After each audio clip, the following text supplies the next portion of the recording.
Wala sang suporta nga mabaton ang Department of Public Works and Highways City District gikan kay Mayor Jerry P. Treñas tubtob nagapabilin bilang City District Engineer si Engineer Roy Pacanan.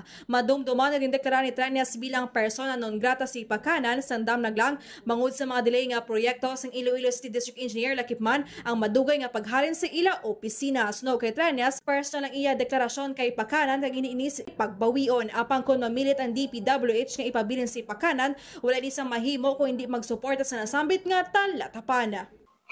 Handa nga magsuporta riwat si Mayor Jerry P. Treñas sa DPWH City District pananglitan mapailuhan si Engineer Roy Pacanan.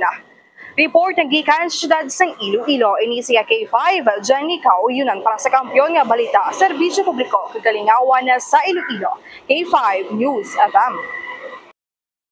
Ang ining balita ang ginadulong sa inyo sang DTX Coffee Mix. Himo sa natural nga sangka pareho sang amarkuso, chia seeds, sugared cane extract powder. DTX Coffee Mix. Nakakapi ka na, naka-detox ka pa. DTX Coffee Mix. Mabakal sa mga butika.